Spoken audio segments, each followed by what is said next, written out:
Olá, meus amigos do Portal Rural News. Estamos agora aqui com o Camilo Motter. Ele é analista de mercado da Grano-Oeste, corretora aqui de Cascavel, região oeste do Paraná.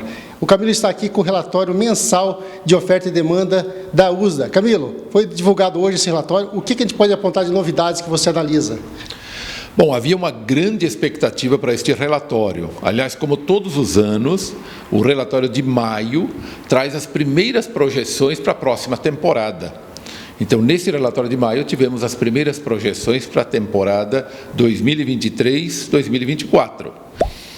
E, em relação aos Estados Unidos, tivemos um pouco maior a produção do que aquilo que era esperado pelo mercado. Ou seja, a projeção do USDA para a safra, que está sendo implantada agora, o plantio está entre 40% e 50% já realizado, né?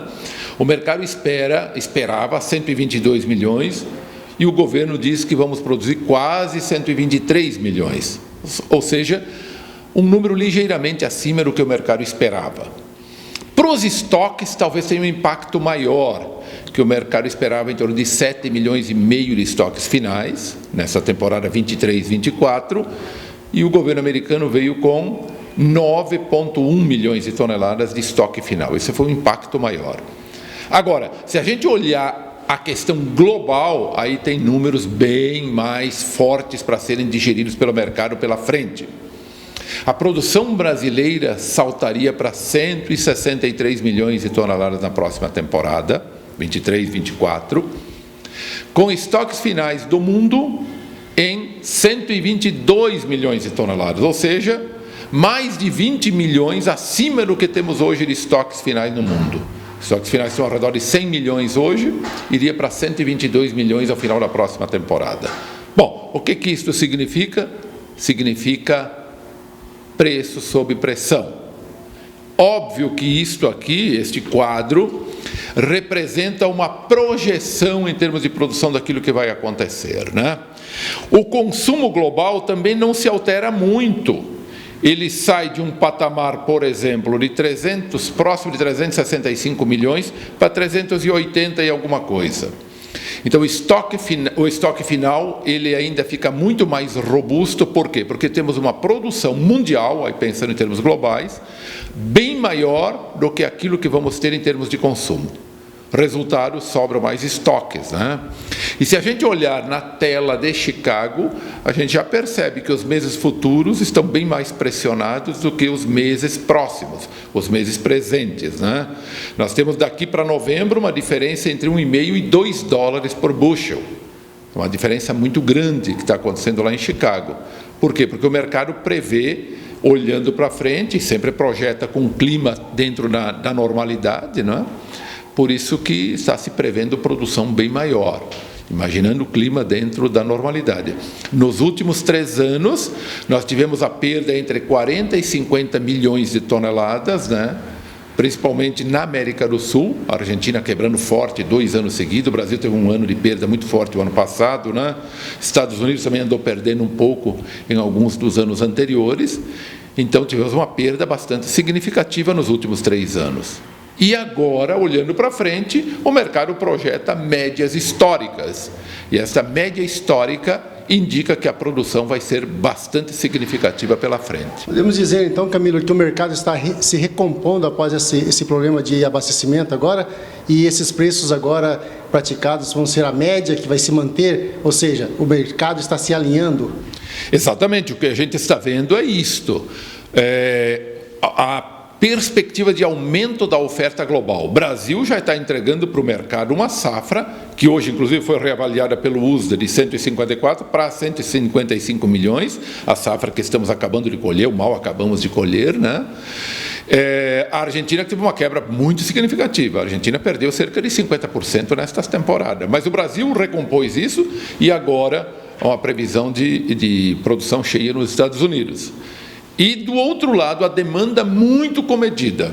A demanda não teve sobressaltos mais significativos, né? Portanto, vai haver, ou está havendo, uma recomposição de estoques. Se a gente voltar ao início do ano passado, quando tínhamos Brasil com aquela ameaça toda, e depois se convertendo em quebra. A Argentina também. A gente chegou a falar em estoques finais mundiais na casa dos 70 milhões de toneladas. Hoje já voltamos a falar em 100 milhões e para o próximo ano 122 milhões de toneladas. Veja o pulo, o salto que deu aí em termos de estoques finais. Então aquele produtor lá que está pensando em esperar um pouco para vender sua safra, não tem boas notícias. Neste momento, não. Óbvio que nós estamos falando aqui de safra no campo, que depende de bom clima.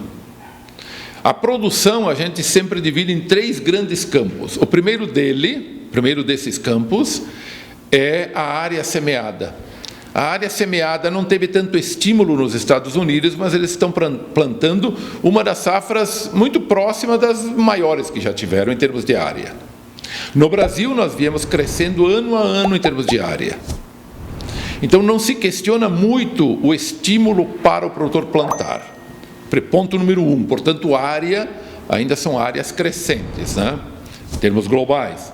Segundo ponto, tecnologia, o uso de tecnologia. Tivemos um questionamento muito grande sobre o uso de adubação, por exemplo, no último ano, com a guerra entre Ucrânia e Rússia, que limitou a oferta global de fertilizantes, né?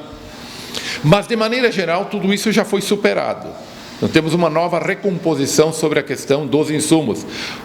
No agroquímico temos avanço, nas sementes também temos avanços, né? A adubação que foi o principal ponto de questionamento. Então, nós temos, no decorrer do tempo, com o melhor uso de tecnologia, temos aumento de produtividade. E isto, nós acreditamos que não vai ser revertido. Portanto, área, ponto número 1, área em aumento. Ponto número 2, tecnologia de estável para melhor. Com sementes melhores, inclusive agroquímico melhores e adubação mais adequada, com uso de alta tecnologia, etc., né? O terceiro ponto, que é o mais importante, o mais definidor para o resultado da oferta, portanto, da produção no campo, é a questão climática. E esta ninguém domina, esta dependemos de como as coisas andam em termos do próprio clima, do próprio tempo, né? Portanto, agora nós vamos entrar num período que tudo indica que será um El Niño e não mais o Laninha que tivemos nos últimos 3 anos, que provocou essa estiagem, especialmente aqui no Cone Sul, né, pegando aqui a parte sul do Brasil e Argentina, Paraguai também, né? Este ano está se revertendo para um El Niño. E, portanto, aí nós devemos ter um clima muito mais adequado, né? Mas este não depende do produtor. Os 2 primeiros dependem do produtor, área plantada e uso de tecnologia. Esse último não. Então, respondendo a tua pergunta, o que podemos ter pela frente? Bom, se clima complicar no decorrer, a gente pode ter perda de safra. Nós não acreditamos muito num sobressalto da demanda. A demanda vai continuar subindo na ordem de 3% por aí, 4% se muito. Mas nós podemos ter um salto da oferta da ordem de 8% a 10%. O que se reflete em mais estoques finais ao final das temporadas, né? Mas tudo está na dúvida. Olhando o preço brasileiro, o mercado interno também, tem outros 2 elementos muito importantes, mas o principal deles daqui para frente é a taxa cambial. A taxa de câmbio pode ter sobressaltos significativos no decorrer, porém, com um controle adequado das contas públicas e o governo buscando trabalhar, criar no mercado o senso de que há uma estabilidade nessa área fiscal, controle da dívida pública, etc., encaminhando algumas reformas, sendo bem-sucedidos em algumas reformas, por exemplo, a reforma tributária, eventualmente uma reforma administrativa, etc., isso pode trazer mais confiança dos investidores e nós temos uma taxa de câmbio caindo. O contrário, uma certa instabilidade, reformas que não avançam, um Congresso Nacional um pouco hostil a uma política mais esquerdista, digamos assim, de maneira geral, na economia, isso pode afugentar os investidores. E aí nós temos uma taxa de câmbio bem mais alta. Veja que tudo isso vai se refletir nos preços. O clima vai se refletir nos preços. Algum eventual sobressalto que nós não acreditamos muito que possa ser significativo na demanda, mas pode trazer reflexos positivos, né? E também essa ação do governo, que vai influenciar na taxa de câmbio, que por consequência vai influenciar na formação do preço doméstico aqui no Brasil. Um outro ponto que a gente espera que vai melhorar agora no decorrer, este sim, aliás, 2 pequenos pontos de menor interferência no mercado, mas que tem uma interferência também, que são os prêmios nos portos, que nós acreditamos que eles passam a melhorar bastante agora que acaba a pressão da oferta brasileira. Então, os prêmios nos portos devem melhorar. Eles chegaram a negativo $2 por bushel aqui dentro, portanto, $4, $4,20 por saca, que nós tirávamos do preço de Chicago na conversão para o preço doméstico aqui, né? Esse prêmio já está na casa dos 100 negativos e eles tendem a caminhar pro positivo na medida que os meses, 2, 3 meses pela frente aí vão avançando, né? E um outro ponto é também que, acabando a pressão, nós temos uma redução dos valores dos fretes. Então, o transporte, que aqui do oeste do Paraná para o porto de Paranaguá, chegou a 12 até 13 ou eventualmente 14 reais por saca, já está abaixo de 10 e deve cair um pouco mais no decorrer, né? Então, nós temos todos esses fatores aí para serem analisados e que a cada dia vão representar uma interferência na formação do preço, né? Portanto, nós acreditamos que esses últimos elementos que eu falei sejam positivos no decorrer, prêmios e fretes, que devem ajudar na formação.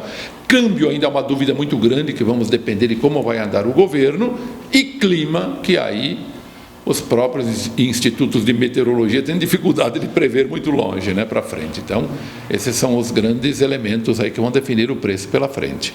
Camille, mais do que nunca, o que você e os outros analistas aí sempre falam para o produtor, nesse momento, apesar desse mercado positivo e instável, cautela e análise do mercado, não tomar nenhuma medida de sobressalto, e sim com muita cautela, né? Exatamente. Nós sempre tratamos a questão da formação do preço para o futuro como algo extremamente incerto, extremamente duvidoso. Eu sempre digo, a gente até pode acertar, porque entre subir e cair só temos 2 alternativas, né? Mas geralmente é um chute. Portanto, a grande dica é aproveitar os momentos bons e ir participando do mercado na medida em que esses momentos bons se apresentam. Esperar para especular, a gente aí tem uma possibilidade maior a partir de setembro, outubro, quando pode gerar alguma escassez interna, a indústria ser mais ativa, os prêmios dos portos sobem, porque cai muito a oferta, e, portanto, eventualmente algumas empresas, algumas tradings têm volumes grandes para cumprir ainda na exportação. Então, você pode ter preços melhores, isso olhando no longo prazo, né? Então, a gente geralmente tem preços melhores a partir de agosto, setembro, outubro, indo para o período de entre-safra. Isso de maneira geral. Agora, a participação do produtor ela deve ser monitorada e ser feita ao longo do tempo. Desde a implantação da lavoura, aproveitar alguns momentos para ir travando o seu custo com os insumos, né? Seu custo de produção, e até depois da colheita, indo para a entre-safra do ano seguinte, né? Então, essa venda comedida, parcelada, parcimoniosa ao longo do tempo, aproveitando repiques do mercado, é o que nós entendemos que é a melhor forma para garantir uma média geral. E essa questão dos insumos também, os preços já se estabilizaram, né, Camilo? Passou aquela fase de guerra, as coisas voltaram à normalidade também, né? Tem um certo controle disso, né? Sim, exatamente. O preço caiu bastante. Aliás, ele chegou a triplicar naquele período mais crítico e hoje já retrocedeu aí cerca de 40% a 50%, especialmente se tratando de fertilizantes, né? Camilo, e o produtor hoje reclama que estava lá o ano passado a 170, 180 dólares a saca, reais, né? Reais a saca, e hoje estamos aí na faixa de 130. Porém, se você considerar essa questão dos defensivos que estavam muito mais alto, né, a rentabilidade do produtor ainda está no nível muito bom, né? Exatamente, nós entendemos que ainda há um repasse de rentabilidade, porém sempre fica aquela dúvida, como cada produtor se comportou na sua operação. Porque quem pagou insumos muito caros no ano passado e não participou de nada do mercado, ele entrou com custos muito altos na produção e está saindo agora com a venda do produto com preços muito baixos. Então, não sei como é que ficaria a situação dele, nesses casos em que ele se pegou no contrapé totalmente. De maneira geral, há uma rentabilidade sendo transferida para o campo, né? Mas casos específicos pode ser que não.